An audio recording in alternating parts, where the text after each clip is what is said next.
my disappearance. Hello, if you found this audio log, then I guess it's bad news for me. I want to tell my story as a warning for you. Let's start at the beginning. My name is Travis, and I'm a detective who mainly handles cases of homicide.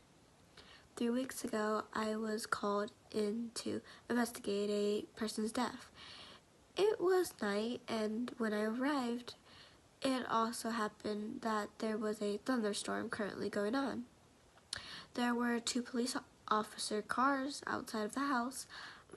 I stepped out of my car and looked into the pouring rain. Immediately, one of those officers emerged from the inside of the house and greeted me. He looked like he'd seen a ghost.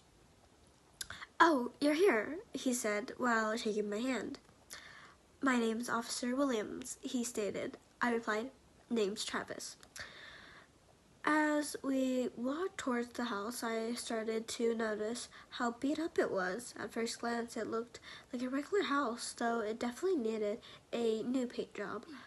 But looking closer at it, it was apparent something had happened to it. There were scratch marks on the walls, and the door had been broken in, and there were weird like print tints of mud, but they were bigger than that of any deer I'd seen. Officer Williams noticed my confused look and said, "Oh, yeah, the house. I think this is bad. Just wait until you're inside." As I walked, sure enough, the inside was even worse. Claw marks on the walls inside, scratches on most of the surfaces, those same hoofs print on the ground, and blood everywhere.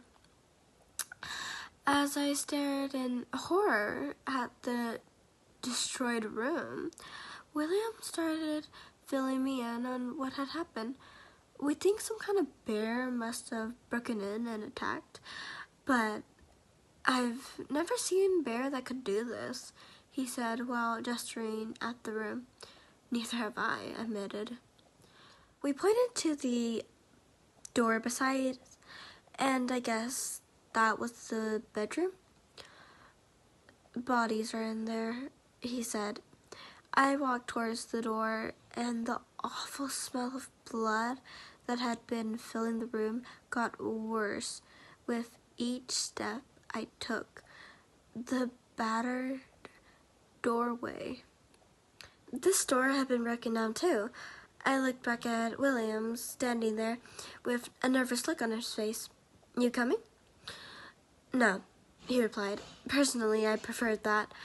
I liked being able to work by myself.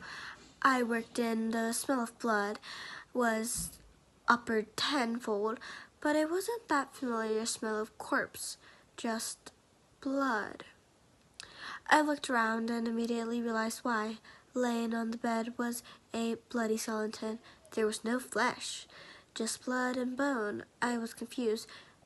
Judging by how fresh the blood was, this couldn't have happened more than a day or 2 ago.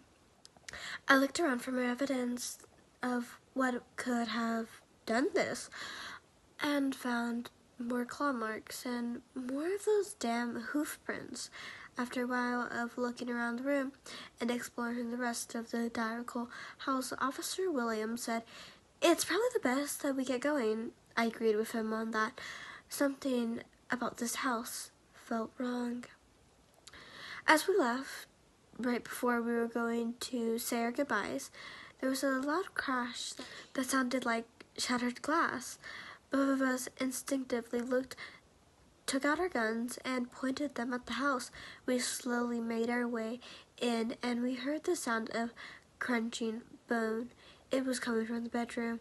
I looked inside and I saw what still haunts me to this day. There was a tall black figure with long claw, sharp fangs, and a deer skull for a head. And worst of all, it had glowing white eyes. The horrid thing was eating the skeleton that had been laying on the bed. It turned to me. Bang, bang. "Don't worry, that door will still hold." Anyways, it stared at me. Its glowing eyes, white, seemed to pierce my soul. And then there was a flashing lightning, and I saw the true horror that was standing in front of me.